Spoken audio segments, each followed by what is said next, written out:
வணக்கம் சாப்பாட்டு பிரியர்களே, இது நம்ம பழைய சோறு பச்சை தாங்க. இன்னைக்கு நம்ம என்ன ரெசிபி பார்க்க போறோம்னா, இந்த வாரம் குக் வித் கோமலில் சிருஷ்டி தாபா ஸ்டைலில் பாப்படிக்கு சப்ஜின்னு சொல்லிட்டு ஒரு ரெசிபி செஞ்சுருந்தாங்க. இந்த ரெசிபி எப்படி செய்கிறதுன்னு சொல்லிட்டு வீடியோக்குள்ளே போய் பார்க்கலாம். அதுக்கு முன்னாடி நம்ம சேனல் பழைய சோறு பச்சை மிளகாவை இப்போ தான் நீங்கள் ஃபஸ்ட் டைம் பார்க்குறீங்கன்னா ப்ளீஸ் சேனலையும் சப்ஸ்கிரைப் பண்ணிவிட்டு பக்கத்தில் இருக்க அந்த பெல் பட்டனையும் மறக்காமல் கிளிக் பண்ணி வச்சுக்கோங்க. இப்போ நாம் ஒரு ஸ்டஃபிங் ரெடி பண்ணிக்கலாம். அதுக்கு ஒரு பேன் வச்சுட்டு பேன் சூடான பிறகு இதில் 1 டேபிள் ஸ்பூன் போல் எண்ணெய் சேர்த்துருக்கோம். அடுத்ததான் ஒரு பெரிய வெங்காயத்தை சின்ன சின்னதாக கட் பண்ணி சேர்த்துருக்கோம். இப்போ இந்த வெங்காயம் வதங்கும் போதுலேயே இது கூட குடமிளகாவை சின்ன சின்னதாக கட் பண்ணி எடுத்து வச்சுருக்கேன். இப்போ இந்த குடமிளகா சேர்த்துக்கலாம். நம்மளுக்கு என்ன காய் விருப்பமோ அந்த காயை சின்ன சின்னதாக கட் பண்ணி சேர்த்துக்கலாம். நம்ம காய் எதுவும் சேர்க்க தேவையில்லைன்னு சொன்னால் கடலை மாவை கூட ஸ்டஃபிங்காக ரெடி பண்ணிக்கலாம். கடலை மாவு கூட கொஞ்சமாக தனி மிளகாத்தூள், மஞ்சத்தூள், உப்புலாம் போட்டுட்டு நல்லா ஒரு பேட்டர் மாதிரி ரெடி பண்ணிவிட்டு அது நம்ம ஸ்டஃபிங்காக யூஸ் பண்ணிக்கலாம். இப்போ இந்த குடமிளகா வெங்காயம்லாம் நல்லா வதங்கிருச்சு. அடுத்ததான் ஒரு தக்காளியை கட் பண்ணி வச்சுருக்கோம். இப்போ இந்த தக்காளியை சேர்த்துட்டு தக்காளியை வதக்கி விட்டுக்கலாம். இப்போ இந்த தக்காளி வதங்கும் போதுலேயே இதுக்கு தேவையான மசாலா நம்ம சேர்த்துக்கலாம். 1/4 டீஸ்பூன் தனி மிளகாத்தூள், 1/4 டீஸ்பூன் மஞ்சத்தூள், அடுத்து இதுக்கு தேவையான அளவு உப்பு சேர்த்துட்டு இப்போ இந்த மசாலாவோட பச்சை வாசனை போகிற வரைக்கும் தக்காளியை நல்லா வதங்குற வரைக்கும் நல்லா வதக்கி விட்டுக்கலாம். இப்போ இதெல்லாம் நல்லா வதங்கி ரெடி ஆயிடுச்சு. இதை நம்ம தனியாக எடுத்து வச்சிடலாம். அடுத்து 4லேருந்து 5 மசாலா அப்பளம் எடுத்திருக்கேன். இப்போ இந்த அப்பளத்தை கொஞ்சம் வெது வெதுப்பாக இருக்கிற தண்ணியில் இது போல் நனைச்சி எடுத்துக்கலாம். இது மாதிரியே மீதி இருக்க எல்லா அப்பளத்தையும் தண்ணியில் நம்ம நினச்சி எடுத்து வச்சுக்கலாம். இப்போ நம்ம நினச்சி வச்சுருக்க இந்த அப்பளத்தை இது போல் ஒன்றோட ஒன்று ஒட்டாத அளவுக்கு பிளேட்டில் தனித்தனியாக வச்சிடலாம். இது 1 நிமிஷத்துக்கு அப்படியே இருக்கட்டும்.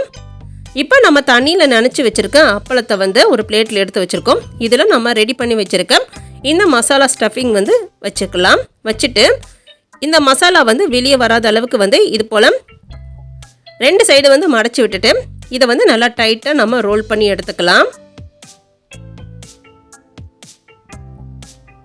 இது போல் ரோல் பண்ணிவிட்டு இப்போ இந்த அப்பளம் பிரியாமல் இருக்கிறதுக்காக சுற்றி கொஞ்சமாக தண்ணி தடவி விட்டுலாம். தடவி விட்டுட்டு இதை நல்லா ரோல் பண்ணி எடுத்துக்கலாம். இது போலயே மீத இருக்க எல்லாத்தையும் நம்ம ரெடி பண்ணி ஒரு பிளேட்டில் எடுத்து வச்சுக்கலாம். இப்போ ஒரு பேனில் கொஞ்சமாக எண்ணெய் சேர்த்துட்டு நம்ம ரெடி பண்ணி வச்சுருக்கேன் இந்த மசாலா அப்பளத்தை சேர்த்துடலாம். சேர்த்துட்டு இதை 2 சைடு திருப்பி போட்டு நல்லா கோல்டன் ப்ரௌன் வர வரைக்கும் இதை நல்லா பொரிச்சு எடுத்துக்கலாம். இப்போ அப்பளம் நல்லா ஃப்ரை ஆயிடுச்சு. இதை நம்ம தனியாக ஒரு பிளேட்டில் எடுத்து வச்சிடலாம். இதே கடாயில் கொஞ்சம் எண்ணெய் சேர்த்துட்டு 1 டீஸ்பூன் சீரகம், கொஞ்சமாக வெந்தயம், கொஞ்சம் பெருங்காயத்தூள் சேர்த்துட்டு நல்லா பொரிய விட்டுலாம். அடுத்ததான் 4-5 பல்லு பூண்டை சின்ன சின்னதாக கட் பண்ணி வச்சுருக்கேன். கூடயே கொஞ்சமாக இஞ்சி, ஒரு பச்சை மிளகா எல்லாத்தையும் சேர்த்துட்டு இப்போ இது எல்லாத்தையும் நல்லா பொன்னிறம் ஆற வரைக்கும் நல்லா வதக்கி விட்டுக்கலாம். இப்போ நம்ம சேர்த்த பூண்டு, பச்சை மிளகா, இஞ்சி எல்லாம் நல்லா வதங்கிருச்சு. அடுத்து இது கூட ஒரு பெரிய வெங்காயத்தை சின்ன சின்னதாக கட் பண்ணி வச்சுருக்கோம். இப்போ இந்த வெங்காயத்தை சேர்த்துட்டு வெங்காயம் நல்லா பொன்னிறம் ஆற வரைக்கும் இதை நல்லா வதக்கி விட்டுக்கலாம். இது வதங்குற டைமில் இதுக்கு தேவையான மசாலா ரெடி பண்ணிக்கலாம். இப்போ ஒரு பவுலில் 3/4 கப் அளவுக்கு தயிர் சேர்த்துக்கிறேன். தயிர் ரொம்ப புளிப்பில்லாத தயிராக சேர்த்துக்கோங்க. இது கூட 1 டீஸ்பூன் போல் மல்லித்தூள், 1 டீஸ்பூன் தனி மிளகாத்தூள், 1 டீஸ்பூன் காஷ்மீரி சில்லி பவுடர், கூடயே 1/4 டீஸ்பூன் மஞ்சத்தூள், 1/4 டீஸ்பூன் கரம் மசாலா சேர்த்துட்டு இப்போ இது எல்லாத்தையும் நல்லா மிக்ஸ் பண்ணி விட்டுக்கலாம். இப்போ இது எல்லாத்தையும் நல்லா மிக்ஸ் பண்ணி விட்டாச்சு. இப்போ வெங்காயமும் நல்லா பொன்னிறமாக வதங்கிருச்சு.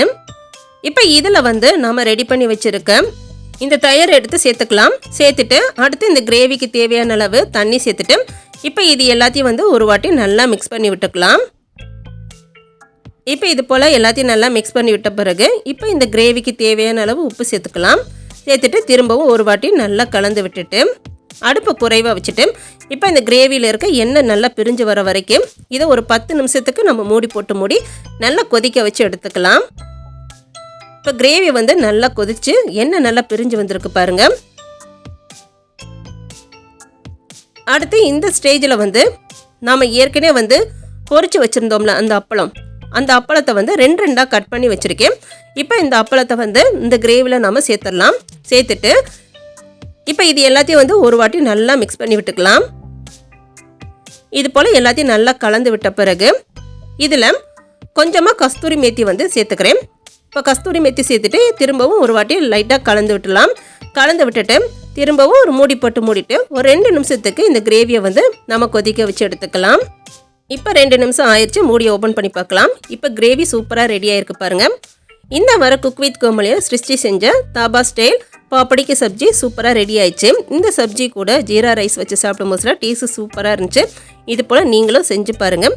வீடியோஸ் பிடிச்சிருந்துச்சுன்னா மறக்காமல் வீடியோஸ்க்கு ஒரு லைக் பண்ணிடுங்க.